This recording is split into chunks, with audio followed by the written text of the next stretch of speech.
Well, this video is titled Triangle Congruence and Angle Side Angle and Angle Angle Side. And the target is to prove the two triangles are congruent using the two theorems, angle side angle and angle angle side. So just like the last video when we talked about side side side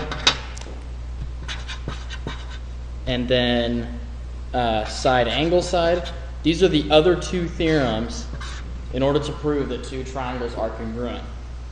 So the first one is angle side angle, and that is if you have two angles and the included side of a triangle are congruent, then that means the two angles or the two triangles are congruent. So again, the most important is that it's the included side, so the side between the two angles,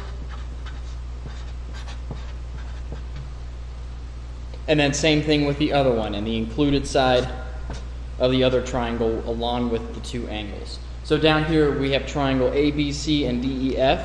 We know that angle A is congruent to angle D based on the diagram. Then we also know that angle C is congruent to angle F. And the side between them is AD and DF, and those are congruent.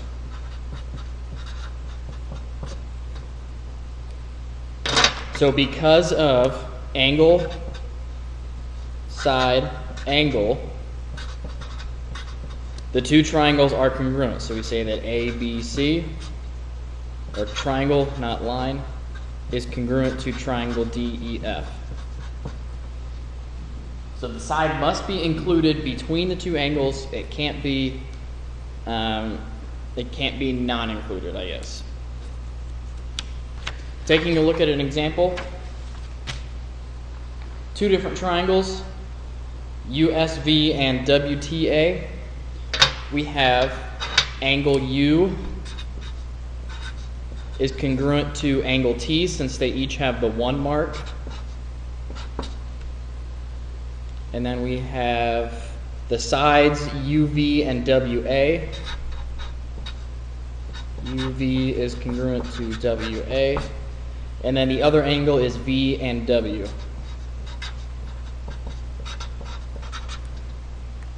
So we do have angle side angle. However, the side WA is not between the two angles. So therefore, there is not enough information in order to prove that the two triangles are congruent. The side must be between the two angles. In this first one, the side is between the two congruent angles. But in the other one, the side is not between the two angles, so we cannot say that they are congruent. Okay, and the last theorem in order to prove triangle congruence is angle angle side. And that is AAS for short. And that is if you have two angles and a non-included side of one triangle that are congruent to two angles and a non-included side of another triangle, then you can say that they are congruent. So looking at this one down here, triangle ABC, we know that angle A is congruent to angle D because of the ones.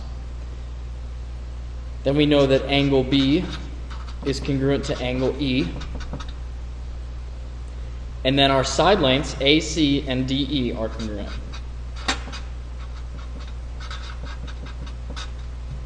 So we have an angle, and a side. Now we have to make sure that both of the sides are non-included. The included side is AB, so AC is a non-included side. Then DE is the included side on this triangle, so that means that this is a non-included side. So therefore, triangle ABC is congruent to triangle DEF by angle angle side. So that is the reasoning for why the triangles are congruent. Okay, so kind of in summary of the last two lessons, there are 4 different ways to prove triangle congruency. The first way is side, side, side, and that is all 3 sides are congruent, then that means that both of the triangles are congruent. The next one was side angle side, and that means two sides and an included angle, or an angle between the two sides. Then the first one we talked about today was angle side angle, and that is two angles and an included side, or again, a side between the two angles. And then angle angle side, which is two angles and a non-included side. So the side must not be between each of the angles. Now, it doesn't matter if the sides are corresponding to a different angle on the opposite side. So if, for example, you have this triangle where this angle is equal, this one is equal, and those two are congruent. So there are two different non-included sides. These ones are the non-included sides. If you say that this side is congruent to this one, then you still could say that the two triangles are congruent, because both of these are non-included sides and they are congruent. You have two pairs of angles that are congruent and a pair of non-included sides that are congruent, so it doesn't matter. But here are the four for triangle congruency. Now in a little bit we're going to talk about similarity, which is a little bit different, and we're going to add to that, talking about triangle similarity, but there are only four different theorems for triangle congruency, and those that I have in the box right there are it. Okay, thank you.